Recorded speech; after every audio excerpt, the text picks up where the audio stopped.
Long before bridges were blown apart, factories shut down, or entire operations failed without explanation, the most dangerous threat of World War II was already spreading quietly inside the enemy's own structure.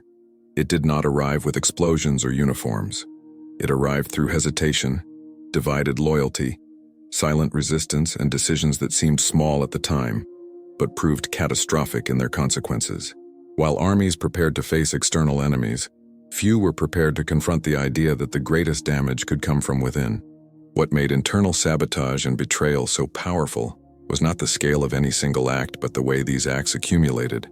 A delayed order here, a misrouted supply there, a machine improperly calibrated, a warning that arrived just a little too late. None of these actions taken alone appeared decisive. Together they weakened systems that depended on precision, trust, and timing. And in modern war, systems fail long before armies do. The United States understood this vulnerability earlier than most. American planners recognized that industrialized warfare created a paradox. The more complex a system becomes, the more fragile it grows from the inside. Factories, rail networks, communication lines, and command structures require cooperation at every level. If even a small number of individuals disrupt that cooperation, the entire structure begins to strain. Sabotage did not need to be dramatic. It only needed to be consistent. Across occupied territories and within enemy-controlled industries, acts of quiet resistance multiplied. Workers slowed production without being noticed. Engineers introduced minor flaws that were difficult to detect but costly to repair. Clerks altered paperwork just enough to cause confusion. Schedules slipped. Materials arrived incomplete. Repairs took longer than expected. To commanders focused on the front lines, these delays appeared as unfortunate coincidences. In reality, they were symptoms of a deeper erosion. Betrayal took many forms, and not all of it was ideological. Some acted out of conviction, others out of exhaustion, fear, or survival. The pressure of total war blurred moral boundaries and forced individuals to make impossible choices. Information was leaked not always to change the outcome of the war, but to end it sooner. For those involved, sabotage was often seen not as treason, but as a form of resistance against a system they believed could no longer be allowed to function. What made this internal collapse especially dangerous was how difficult it was to identify. Unlike external attacks, sabotage leaves no clear enemy to confront. Investigations consumed time and resources. Trust deteriorated. Supervisors questioned workers. Officers questioned subordinates. The act of searching for betrayal created more disruption than the betrayal itself. And as suspicion spread, efficiency declined even further. Meanwhile, the United States and its allies learned how to recognize, support, and exploit these fractures. Sabotage was not treated as a series of isolated incidents, but as part of a broader strategy to undermine the enemy's ability to sustain war. Intelligence networks identified vulnerable points not just in infrastructure, but in morale and loyalty. Support was directed quietly, selectively, and with patience. The goal was not chaos, but exhaustion. By the time the effects of internal sabotage became visible at the strategic level, it was already too late to reverse them. Production targets were missed. Equipment failed at critical moments. Plans unraveled for reasons no one could fully explain. The enemy still possessed armies and weapons, but the systems meant to support them were no longer reliable. War, at its core, is an exercise in coordination. When coordination collapses, strength becomes irrelevant. This was the beginning of a different kind of defeat. Not one imposed entirely from the outside, but one that grew silently from within. And as this internal erosion spread, it revealed a truth that would define the later stages of the war. Armies can endure incredible losses, but systems cannot survive sustained betrayal. As these acts of sabotage accumulated, their true impact began to reveal itself not in spectacular failures, but in a steady decline of reliability. Systems that once functioned with precision started to behave unpredictably. Machines broke down without obvious cause. Deliveries arrived incomplete or out of sequence. Repairs that should have taken hours stretched into days. Individually, each failure could be explained away. Together, they created a pattern that no amount of discipline could correct. For commanders under pressure, this pattern was infuriating. They were trained to confront visible threats, to respond decisively to enemy action. Sabotage offered no such clarity. There was no front line to reinforce, no position to retake, no clear enemy to destroy. The danger was embedded within their own operations, hidden behind routine and familiarity. This made every delay feel suspicious and every mistake feel personal. Attempts to restore control often made matters worse. Increased oversight slowed production further. Stricter security measures disrupted workflows. Layers of approval multiplied, creating bottlenecks where none had existed before. In trying to eliminate sabotage, leadership unintentionally amplified its effects. The system grew heavier, less flexible, and more prone to failure. Efficiency was sacrificed in the name of control. At the same time, morale within these structures deteriorated. Workers who had once taken pride in their roles now operated under suspicion. Innocent mistakes were treated as potential acts of betrayal. Trust, once broken, proved difficult to restore. In environments where cooperation is essential, suspicion is corrosive. People stopped taking initiative, fearing that any deviation from procedure could be interpreted as disloyalty. Creativity vanished. Responsibility was avoided. This atmosphere of mistrust created fertile ground for further disruption. Sabotage thrives where accountability is blurred and communication is strained. As relationships fractured, it became easier for small acts of resistance to go unnoticed. A delayed shipment could be blamed on bureaucracy. A faulty component could be attributed to rushed production. Each explanation sounded plausible, and that plausibility shielded the deeper truth.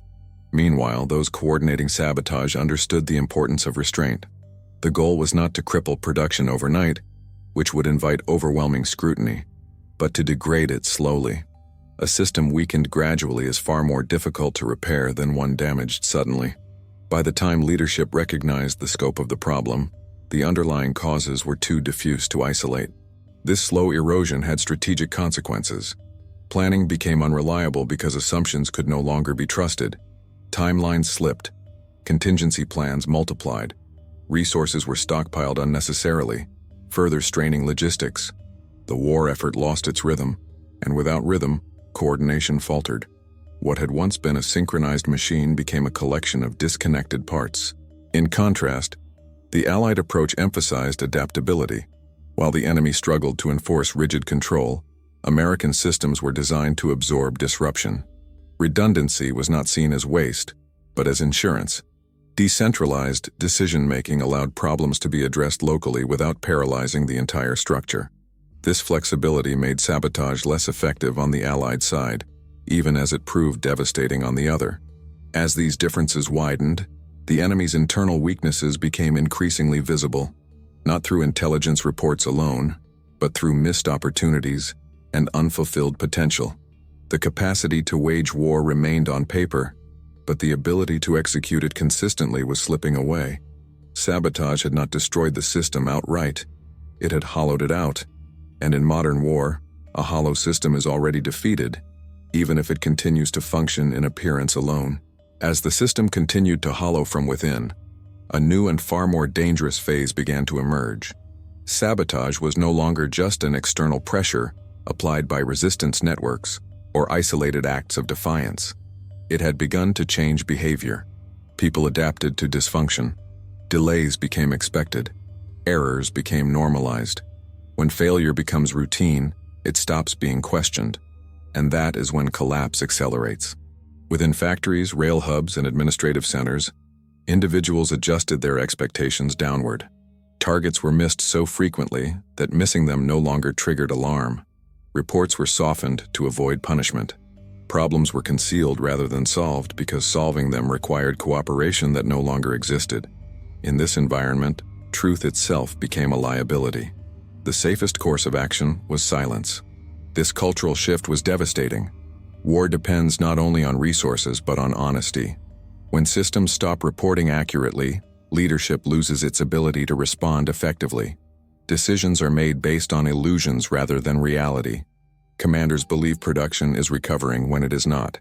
They assume delays are temporary when they are structural. By the time the truth forces itself into view, the cost of correction has multiplied beyond control. Betrayal in this phase was often passive rather than active. It was not always the act of passing secrets or deliberately damaging equipment.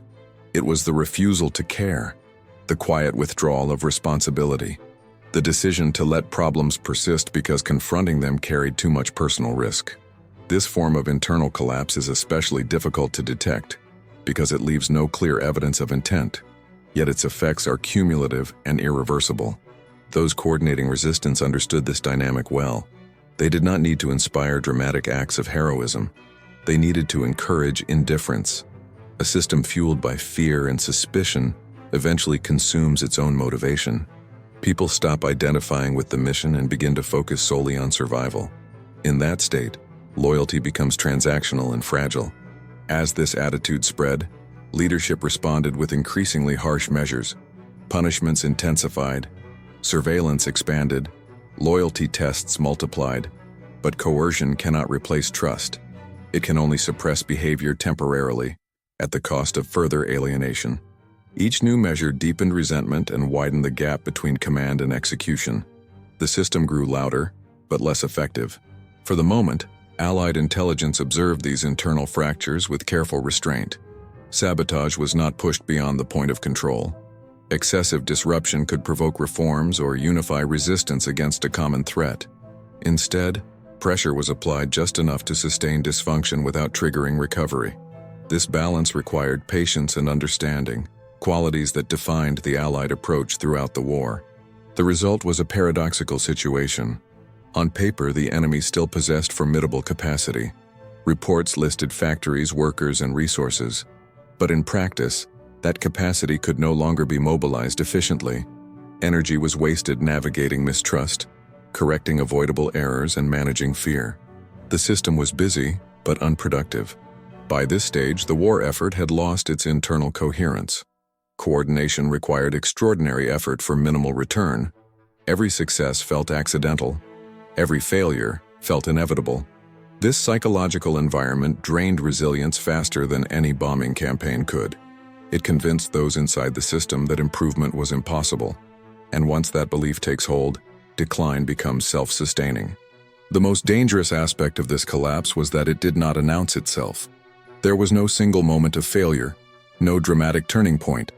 Instead, there was a gradual acceptance of dysfunction as normal. And when dysfunction becomes normal, recovery becomes unthinkable. This was the true power of internal sabotage. It did not destroy the enemy's capacity overnight. It convinced him, slowly and quietly, that his capacity no longer mattered. As this normalization of dysfunction took hold, the war effort entered a stage where even genuine attempts at recovery began to fail. Leaders issued new directives, revised procedures, and demanded renewed discipline. But these measures collided with a reality that could no longer support them. Systems weakened from within cannot be repaired by command alone. They require trust, initiative, and belief, all of which had already been eroded by suspicion and fear. In many cases, the very people tasked with restoring order had lost confidence in the possibility of success. Orders were executed mechanically rather than purposefully. Compliance replaced commitment. The difference is subtle but decisive. A committed system adapts when faced with obstacles. A compliant system simply endures them, waiting for instructions that arrive too late or change too often to matter. This environment created ideal conditions for further internal damage, even without deliberate intent. When people stop believing that their actions influence outcomes, they stop investing effort in precision. Corners are cut not out of malice, but out of exhaustion. Errors multiply not because of incompetence, but because attention fades. Over time, this erosion produces results indistinguishable from active sabotage, even when no conscious decision to betray has been made. The tragedy for leadership was that these failures appeared to confirm the need for harsher control. Each mistake justified more oversight. Each delay justified more punishment. Yet every increase in pressure reduced autonomy, and with it, the ability to respond creatively to problems. The system became rigid at the exact moment when flexibility was most needed.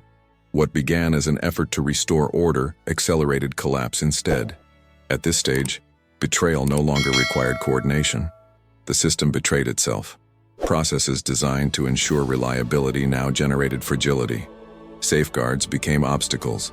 Reporting channels became bottlenecks.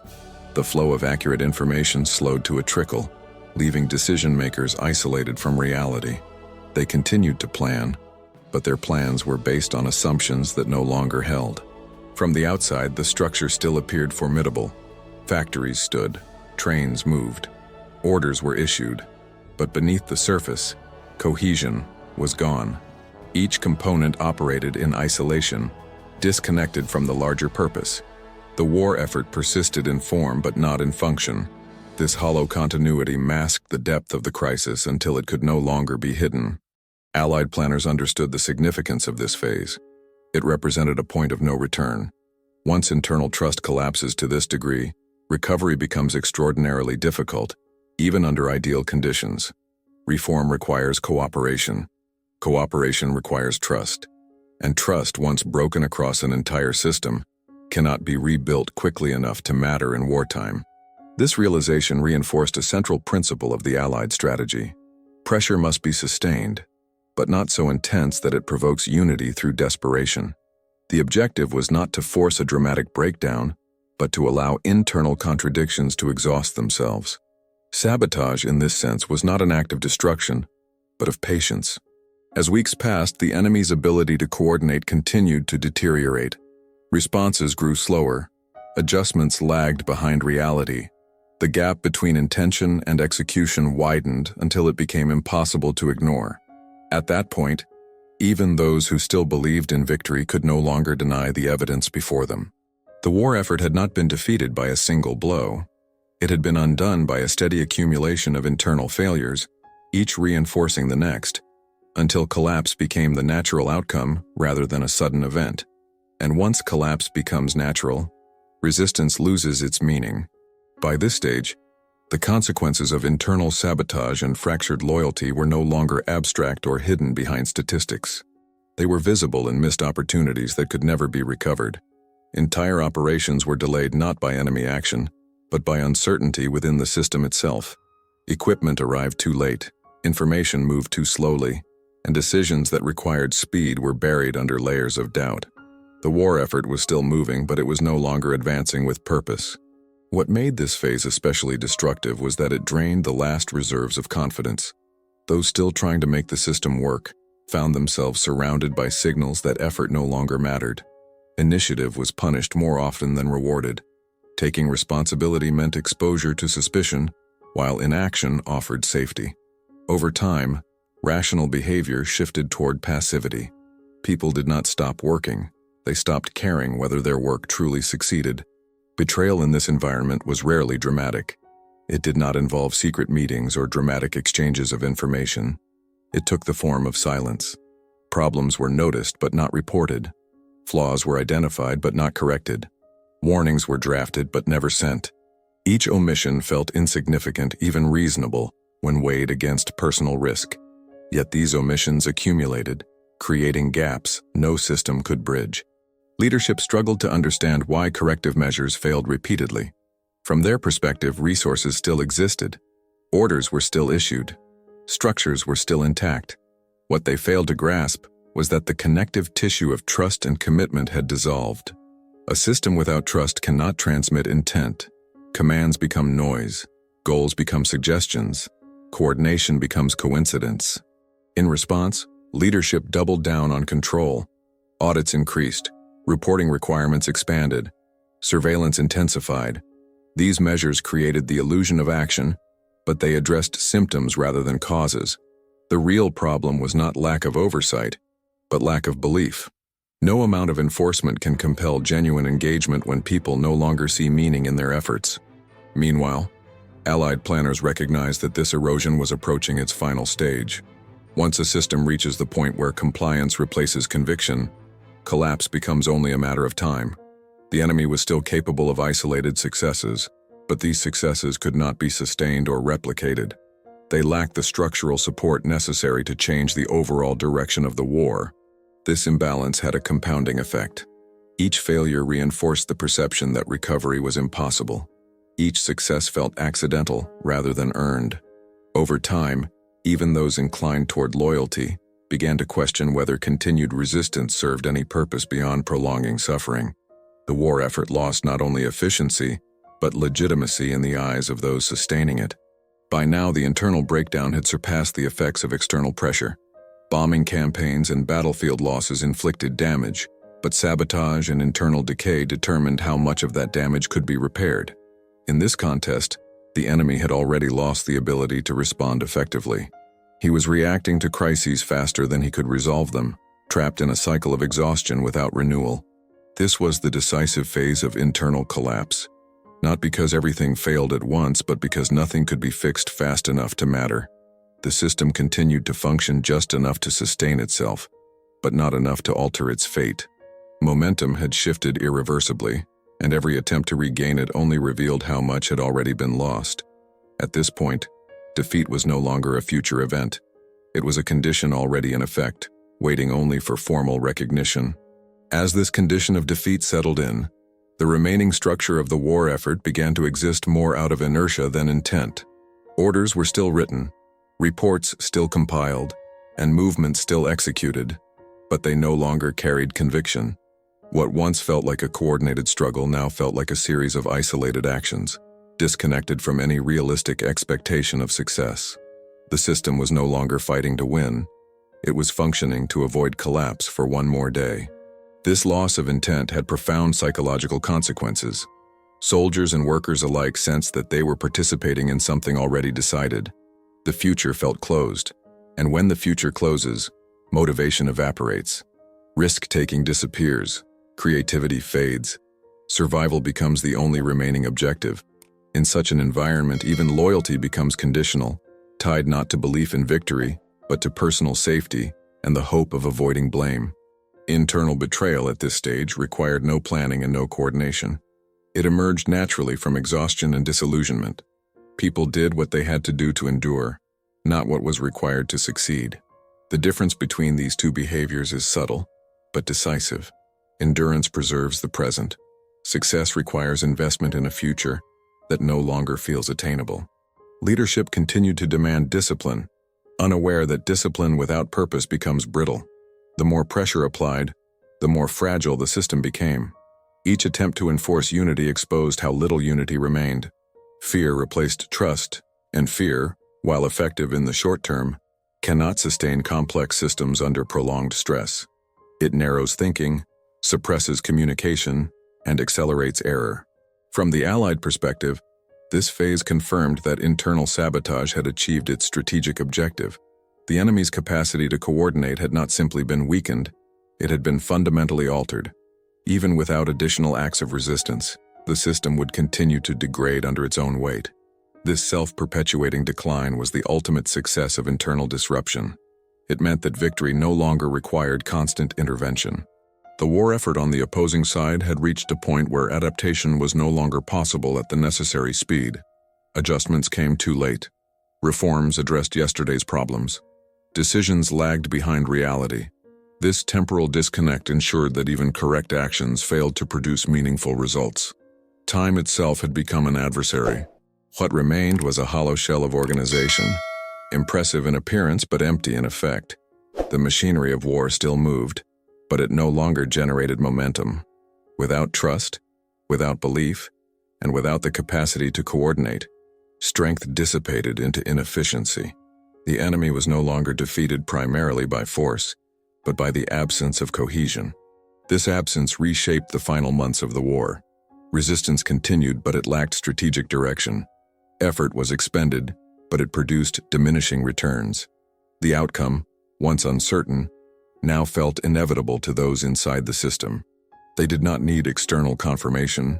They could feel it in the growing gap between intention and result. By the time this realization became widespread, the war effort had already crossed a threshold from which it could not return. Internal sabotage had done what no single battle could accomplish. It had removed the enemy's ability to act as a unified force. And without unity, even the most powerful structures eventually collapse under their own weight. By the time the war approached its final stages, the collapse caused by sabotage and internal betrayal no longer needed encouragement. It had become self-sustaining. What once required careful coordination and deliberate restraint now unfolded on its own. driven by exhaustion, distrust, and the quiet acceptance that the system could no longer be repaired in time to matter. The enemy still possessed soldiers, factories, and weapons, but the connective force that had once unified them was gone. This was not a collapse announced by a single dramatic event. There was no moment when everything suddenly failed. Instead, there was a gradual withdrawal of belief. People continued to perform their duties, but without conviction. Effort was expended, but without expectation. The war effort persisted in form, yet its substance had already dissolved. Victory was no longer imagined, only endured against. What the United States and its allies had achieved through sabotage and internal pressure was not merely disruption, but transformation. They altered the conditions under which the enemy operated so fundamentally that success became structurally impossible. This was not achieved through overwhelming force alone, but through patience, understanding, and a clear recognition of how complex systems fail. By targeting trust, coordination, and morale, the Allies undermined the enemy's ability to function as a coherent whole. In retrospect, this method of warfare reveals a deeper truth about modern conflict. Wars are not decided solely by those who fight hardest, but by those who understand systems best. A system can endure losses. It can adapt to pressure, but it cannot survive sustained internal contradiction. Once loyalty fractures and purpose erodes, even the most formidable structures begin to collapse from within. For those who lived through this unraveling, the end of the war did not come as a surprise. It felt inevitable long before it was formalized. They had seen the signs in delayed decisions, in fractured communication, in the growing gap between intention and execution. The war had already ended in practice, even if it continued in name. History often remembers the final moments of conflict as decisive, but in reality, they are often ceremonial. The true end occurs earlier, when one side loses the ability to coordinate its own strength. That moment is rarely visible to the outside world, but it is unmistakable to those inside it. The story of sabotage and internal betrayal during World War II is not merely a story of resistance or espionage. It is a lesson in how power dissolves when systems turn against themselves. It shows that victory can be achieved not only by breaking the enemy's defenses, but by quietly removing the foundations that allow those defenses to exist at all. And when those foundations are gone, collapse is not a matter of force but of time. That is how the war was truly ended from within.